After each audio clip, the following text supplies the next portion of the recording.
전임 장관으로부터 국회의사당 안에 있는 의원들을 밖으로 이렇게 좀 빼내라. 의원들을 지시를. 국회의원들을요? 예. 기억나는 대로만 말하란 그거는 말이에요. 국회의원을 끄집어내라 이랬습니까?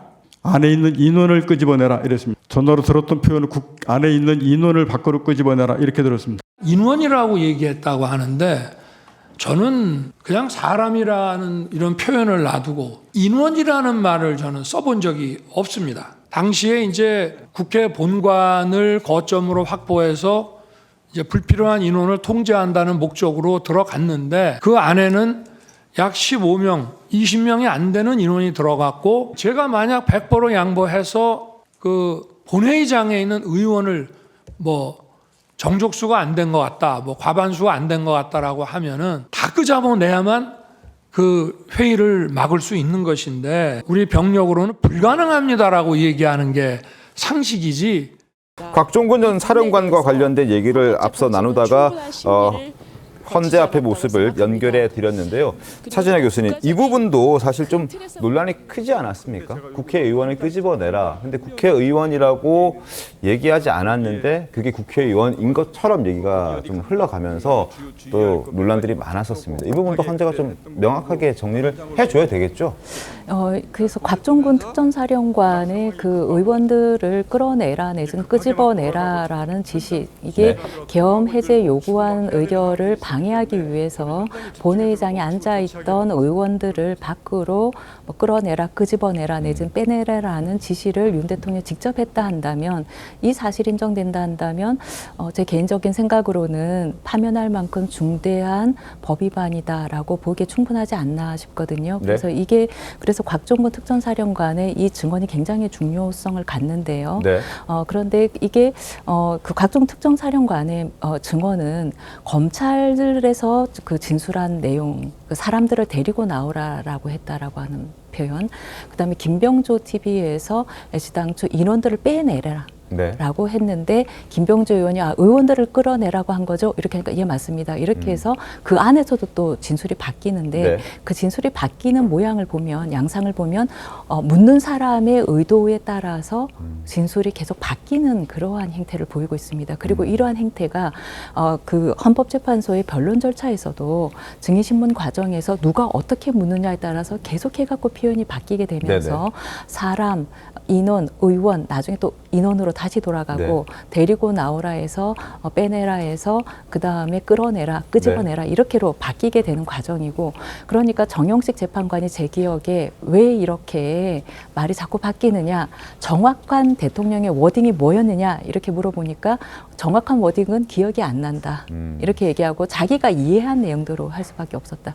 그러면은 그 기억이라는 것이 왜 이렇게 왔다 갔다 하느냐 이렇게 하니까 그것이 옛날에는 자기가 그 행위 당시에는 기억이 안 났는데 나중에 기억이 났다. 근데 나중에 기억 났다는 말이 무슨 말이냐 이렇게 하니까 다른 사람이 자기가 이렇게 했다는 말을 들어보니까 그때서야 기억이 났다 이렇게 대답을 했거든요. 그러면서 계속해서 누가 어떻게 묻느냐에 따라서 증언을 달리한 그런 모양새를 보였고, 그리고 나중에 변론이 그리고 이제 변론을 그 증언하는 과정에 대한 이러한 그 불확실성, 그 자꾸 흔들리는 모습에 이어서 그 당시에 곽종근 특전사령관이 여당 의원들로부터 회유 내지는 압박을 받았다라고 하는 야당 의원들로부터 회유 내지는 압박을 받았다라고 하는 그러한 의혹이 계속 제기가 되다가 변론이 종결된 이후에 그런 이른바 녹음 파일이 공개가 되면서 지인과 그 전날 그 통화한 녹음 파일이 결국은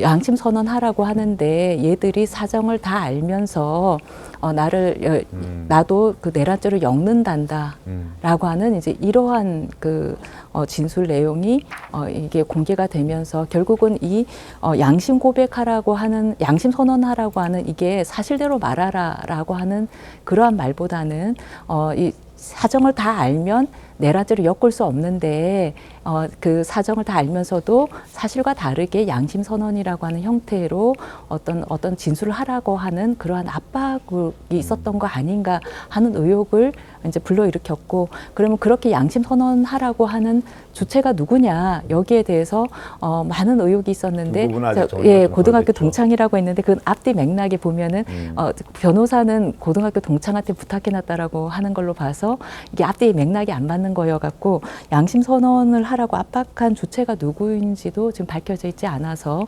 곽종근 특전사령관의 이런 진술을 믿을 수 만한 것이냐, 이것을 둘러싸고 상당한 논란이 있었던 것 같습니다. 네, 물론 내란죄로 엮겠단다 이 발언의 주체가 누구였는지에 대해서는 드러나지 않았습니다. 다만 곽종근 전 사령관이 친구 지인과의 통화를 통해서 이런 얘기를 나 들었는데 너무 압박감이 느껴진다라는 취지로 통화를 했고, 얘기를 했던 내용들이 통화 녹취록 저희가 또 보도를 해드린 바가 있었기 때문에 그런 다방면으로 쏟아지는 압박 속에 곽종근 전 사령관이 과연 신빙성 있는 제대로 된 사실에 입각한 진술만을 할 수 있었겠느냐, 이런 의구심을 지금 여권에서는 내고 있는 건데요. 여기에서 탄핵심판 과정 중에 논란이 됐던 사진이 또 있습니다. 저희가 보여드리려고 준비를 좀 할 텐데요. 이 곽종근 전 사령관이 국회 측에 진술을 하려고 왔을 때 그 상임위 쉬는 시간에 야당 의원이죠, 박범계 의원을 만나서 저렇게 따로 밀담을 나누는 모습의 사진이 공개된 것이 또 논란이 된 겁니다. 옆으로는 곽 전 사령관의 직속 부하이고 또 당시 함께했던 김현태 특임단장이 이 탄핵심판정에 나와서 이 상황에 대해서 그때 당시에 박범계 의원 등등이 어떤 얘기를 했었는지 또 진술을 했던 바가 있습니다. 그래서 곽 전 사령관이 회유는 없었으나 유도를 당했다, 회유를 당했다, 이런 얘기를 했던 바가 있는데요. 그 당시에 저희가 목소리를 좀 들려드리려고 합니다. 국회에 당시 나왔던 진술 내용 들려드리도록 하겠습니다. 이 사진 속 장면은 기억하시죠? 예, 기억합니다. 민주당 전문위원 이상혁, 그다음에 부승찬 의원, 박범계 의원이 들어오면서 곽종근 특전사령관을 이것저것 물어보고 이렇게 얘기했죠. 예, 사령관하고 대화 내용을 맞춘 거는 없는 걸로 제가 기억하고, 예. 사령관이 말을 안 하고 있는 것을 말을 하도록 이렇게 유도를 좀 했습니다. 사령관께서 계엄 이후 이틀 동안 고민이 많은 것을 호소하셨습니다. 그리고 전날인지 당일 새벽인지 모르나 김병주 의원께서 연락 오셔서 오늘 항의 방문 형태로 올 테니 정문 앞에 나와서 인터뷰를 하자, 이렇게 말씀하셨다고 하고, 김병주 의원께서 말씀하신 예상 질문 같은 것을 본인이 연필로 한 10줄 정도 적어서 왔는데 답은 전혀 쓰지 못한 상태로 저에게 도움을 요청하셨습니다. 속보가 전해지고 있습니다. 군사법원이 곽종근 전 특정사령관에 대해서 보석 허가했다는 속보도 지금 전해지고 있습니다.